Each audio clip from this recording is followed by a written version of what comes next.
Hello student, today in this video we will discuss about the types of company. Our chapter 2nd class 11 forms of business organization subject business study. In last video हमने पढ़ा था about the joint stock company. What is the joint stock company? Joint stock company क्या होती है, ठीक है। तो उसके बारे में हमने लास्ट वीडियो में पढ़ा था। इस वीडियो में हम पढ़ेंगे about the types of companies. Companies कितने तरह की होती हैं, ठीक है।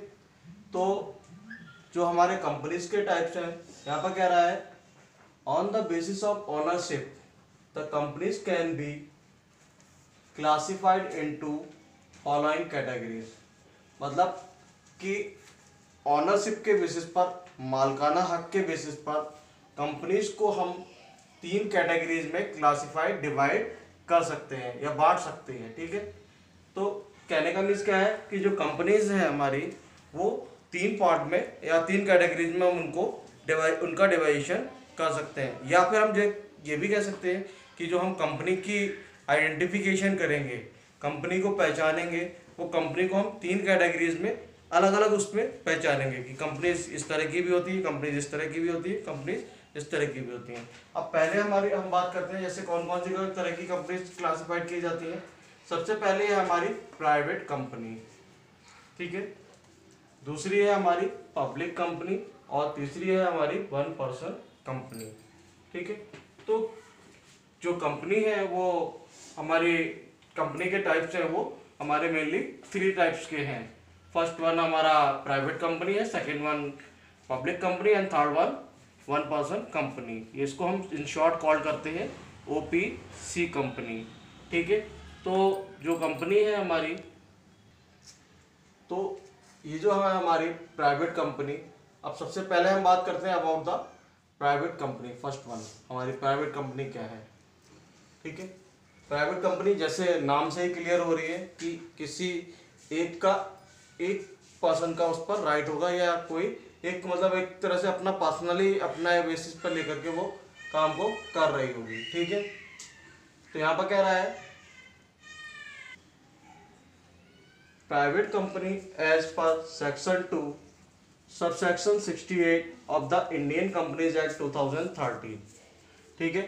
मतलब कि प्राइवेट कंपनी हमारी जो कंपनीज एक्ट है, Companies private company as per section 2 और subsection 68 of the Indian Companies Act 2013, ठीक है। जो हमारा 2013 का जो इंडियन कंपनीज एक्ट है, वो उससे पहले जो एक एक्ट रहता था जो बिफोर द 2013, वो था 1956, ठीक है। जो पहले कंपनीज एक्ट चलता था वो 1956 चलता था। अब 2013 से चेंज होकर के ये इंडियन कंपनीज एक्ट 2013 पड़ गया, ठीक है। क्योंकि यहाँ पर बहुत सारे कंपनीज एक्ट में अमेंडमेंट हुए, बहुत सारे चेंजेस आए, बहुत सारी चीज़ों में प्लस और माइनस हुआ रूल्स एंड रेगुलेशंस में। तो उसके बेसिस पर यहाँ पर 2013 में मतलब कुछ नए रूल्स एंड रेगुलेशंस इम्प्लीमेंट्स हुए। तो उसके बेसिस पर कंपनीज एक्ट में कुछ चेंजेस आए, ठीक है। अब देखो इसमें हम पॉइंट वाइज पढ़ लेते हैं कि क्या क्या चीज़ें according to private companies use होते हैं, ठीक है। पहला पॉइंट है हमारा it can be stabilised with a minimum of 2 and maximum of 50 share holders. जो कंपनी है हमारी वो उसको स्टेबलाइज कर सकते हैं कम से कम 2 व्यक्तियों के बेसिस पर या 2 व्यक्तियों के साथ। एक कंपनी को कम से कम 2 व्यक्तियों के साथ स्टेबलाइज किया जा सकता है। तो 2 व्यक्ति मिलकर के एक कंपनी को स्टेबलाइज कर सकते हैं। कम से कम जो 2 व्यक्ति होने चाहिए और मैक्सिमम में जो व्यक्ति होंगे वो 50 शेयर होल्डर्स होंगे।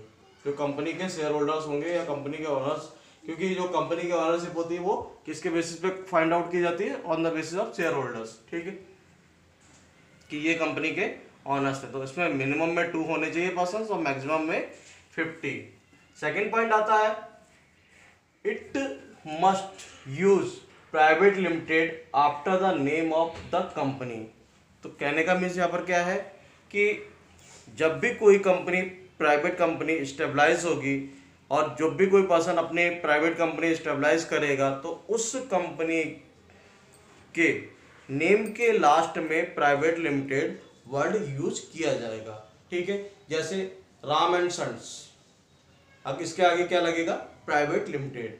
Dinesh and Suresh private limited, Ramesh and company private limited. इस तरह से अगर कोई भी कंपनी का पर्टिकुलर नेम होगा, उस नेम के बाद में प्राइवेट लिमिटेड वर्ड यूज करना कंपलसरी है। ठीक है, तो कहने का मीन्स क्या है कि अब देखो यहाँ पर नेक्स्ट पॉइंट है हमारा, it must have a minimum paid up capital of ₹1 lakh और such higher amount which may be prescribed from time to time. मतलब इसको स्टेबलाइज करने के लिए कम से कम हमें जो कैपिटल इन्वेस्टमेंट रिक्वायर्ड है वो कितनी रिक्वायर्ड है, मिनिमम 1 लाख। जो पेड अप कैपिटल होगी वो कितनी होगी, 1 लाख, और such higher amount which may be prescribed from time to time, और जितना भी आगे बढ़ सकता है वो टाइम टू टाइम जैसे रिक्वायर्ड होगा, जैसे जरूरत पड़ेगी उसके हिसाब से उसमें किया जाएगा। वो फ्यूचर में डिपेंड करता है कि किसने कितना और कैपिटल हम उसमें, उसका जो फंड है हमारा capital fund, paid up capital, वो कितनी बढ़ सकती है। ठीक है, आगे कह रहा है, एक और पॉइंट आता है, it raise funds from its share holders only. अब यहाँ पर जो पैसा फर्म के अंदर लगाया जाता है, या कह सकते हैं कि कंपनी की जो कैपिटल इंक्रीज होगी वो किस बेसिस पे होगी, on the basis of share holders. ठीक है, जो कंपनी के शेयर खरीदेगा और जो पैसा लगाएगा वही उसी के बेसिस पर उसकी क्या नाम है, कंपनी की कैपिटल रेज्ड होगी या फंड रेज्ड होगा। ठीक है, कि कंपनी ने 50,000 शेयर्स बेचे तो 50,000 के अकॉर्डिंग जो अमाउंट आएगा उसके बेसिस पर उसकी कैपिटल या फंड रेज्ड होगा। ठीक है, नेक्स्ट पॉइंट आता है हमारा, it restrict the share holders right to transfer shares to outsiders. Restrict means ये कहीं ना कहीं रोकता है, वादा रिस्ट्रिक्शंस लगाता है कि वो उनके किसको, शेयर होल्डर्स को, कंपनी जो लगाती है कि कंपनी को शेयर राइट नहीं है to transfer shares to outsiders. जो कंपनी है प्राइवेट लिमिटेड वो अपने जो भी इसके शेयर होल्डर्स हैं उनको बाउंड कर देती है, बाउंडेशन लगा देती है, रिस्ट्रिक्शंस दे देती है कि वो अपने उस कंपनी के शेयर्स को किसी आउटसाइडर को सेल आउट नहीं कर सकता। मतलब कंपनी के बाहर उसके शेयर्स को सेल आउट नहीं कर सकता। ठीक है, नेक्स्ट पॉइंट क्या रहा है, it can not invite outsider public for issue of shares और एनी काइंड ऑफ लोन और डिपॉजिट्स। मतलब ये ना तो किसी को इनवाइट कर सकता है, किसको, आउटसाइडर को, और ना ही किसी पब्लिक को for issue of shares issue करने के लिए, और एनी काइंड ऑफ लोन और डिपॉजिट्स, किसी भी तरह का लोन और किसी भी तरह का डिपॉजिट। मतलब ये कहीं से भी फंड का, इसके लिए फंड का रिसोर्स नहीं बनेगा, केवल कंपनी के शेयर होल्डर्स ही उस फंड का यूटिलाइज, वो क्या नाम है, एज ए रिसोर्स लेकर आएंगे। मतलब जो फंड आएगा वो शेयर होल्डर्स के बेसिस पर ही आएगा। ठीक है, तो कहने का मीन्स यहाँ पर क्या है कि जो प्राइवेट लिमिटेड कंपनी है वो कंपनी हमारी वो कंपनी है जिसके बेसिस पर, तो वो कंपनी हमारी क्या है, उसमें कुछ मेन पॉइंट्स हैं। जैसे हमारा पहला पॉइंट था कि कम से कम 2 पर्सन होने चाहिए और ज़्यादा से ज़्यादा उसमें 50 मेंबर्स हो सकते हैं। ठीक है, इसके नाम के लास्ट में हम प्राइवेट लिमिटेड वर्ड यूज़ करेंगे, क्योंकि जब भी कोई कंपनी स्टेबलाइज होगी तो उसके नेम के लास्ट में प्राइवेट लिमिटेड वर्ड यूज़ किया जाएगा, तभी उसकी पहचान बनेगी। उसके बाद में जो इसकी पेड अप कैपिटल है, मिनिमम जो पेड अप कैपिटल होगी वो 1 लाख होगी, और मैक्सिमम में जैसा भी आगे टाइम टू टाइम रिक्वायर्ड होगी, जैसा भी चेंजेस आएंगे उसमें। ठीक है, जैसा भी उसमें डिफाइन किया जाएगा। नेक्स्ट कह रहा है कि ये जो फंड रेज कर सकती है वो किसके थ्रू रेज कर सकती है, केवल शेयर होल्डर्स के थ्रू। ठीक है, ये कंपनी बाउंड करती है अपने शेयर होल्डर्स को कि वो अपने शेयर्स को प्राइवेट, मतलब आउटसाइड में सेल आउट नहीं कर सकते, या फिर आउटसाइड में किसी अदर आउटसाइडर को ट्रांसफर नहीं कर सकते। ठीक है, और ये ना ही ये किसी को इनवाइट कर सकते हैं, किसको, आउटसाइडर को, फॉर इशू ऑफ शेयर्स और एनी काइंड ऑफ लोन और डिपॉजिट्स। ना तो शेयर्स इशू करने के लिए, ना ही कोई भी लोन डिपॉजिट करने के लिए ये इनवाइट कर सकते हैं। ठीक है, अब हम बात करते हैं दूसरी कंपनी जो हमारी पब्लिक कंपनी है, ठीक है। अब पब्लिक कंपनी कौन सी होती है? A company means a company which is not a private company, वो कंपनी जो कि प्राइवेट कंपनी नहीं है वो पब्लिक कंपनी कॉल्ड की जाएगी। मतलब जिस कंपनी के लास्ट में, नेम के लास्ट में प्राइवेट वर्ड यूज नहीं होगा तो हम उसको as a public company treat करेंगे, ठीक है। आगे कह रहा है according to Indian Companies Act a public company is one which, according to Indian Companies Act एक पब्लिक कंपनी हमारी वो कंपनी है जो कि क्या है, उसके कुछ पॉइंट्स है। Has a minimum paid up capital of ₹5 lakhs और higher amount which may be prescribed from time to time. मतलब कम से कम एक प्राइवेट पब्लिक कंपनी की जो कैपिटल होगी, पेड अप कैपिटल होगी, वो कम से कम 5 लाख रुपए की होगी, ठीक है। कम से कम वो 5 लाख रुपए से अपने आप को रजिस्टर्ड कराएगी इन द रजिस्ट्रार ऑफिस, ठीक है। और उसकी हायर जो कैपिटल अमाउंट होगी वो अकॉर्डिंग टू टाइम जैसे पता वो होगी, रिक्वायर्ड होगी, जैसे जरूरत होगी उसके हिसाब से वो इसमें आता यूज करते रहेंगे, ठीक है। नेक्स्ट पॉइंट आता है, सेकंड पॉइंट इसी का, has a minimum of number 7 members and no limit of maximum members. कम से कम जो इसमें मेंबर्स रिक्वायर्ड है वो कितने हैं? 7, और मैक्सिमम में कोई भी लिमिट नहीं है for the members of the company, ठीक है। Has no restrictions on transfer of shares. Third point हमारा जो है वो has no restrictions on transfer of shares. Shares के ट्रांसफर करने पर कोई भी उसको बाउंडेशन नहीं है, मतलब कि उसको बाउंड नहीं किया गया कि आप कंपनी के शेयर्स को ट्रांसफर नहीं कर सकते टू द जनरल पब्लिक, ठीक है।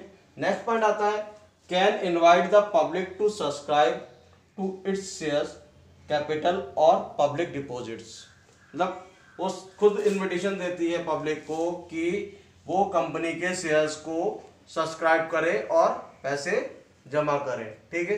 तो कहने का मीन्स यहाँ पर क्या है, जो हमारी प्राइवेट पब्लिक कंपनी है वो कंपनी है जिसमें कम से कम जो कैपिटल रिक्वायर्ड होगी वो 5 लाख रुपए से स्टार्टअप होगा उसका, और मैक्सिमम जो कैपिटल है जो जैसा प्रेस्क्राइब किया जाएगा उसके अकॉर्डिंग होगी, ठीक है। इसमें नंबर ऑफ पर्सन जो होंगे मिनिमम 7 होंगे और मैक्सिमम में कोई भी लिमिट नहीं है। ये इसको कोई बाउंडेशन नहीं है कि वो अपने शेयर्स पब्लिकली ट्रांसफर नहीं कर सकता, ना ही इसमें ये कह रहा है कि वो ना ये बाउंडेशन है कि वो पब्लिक को कंपनी के शेयर्स सब्सक्राइब करने के लिए इनवाइट करे, ठीक है। ऐसा भी कोई बाउंडेशन नहीं है। अब जो हमारा थर्ड वो है कंपनी है वो कौन सी है? वो 1 पर्सन कंपनी, इसको शॉर्ट में कॉल करते हैं हम OPC, ठीक है।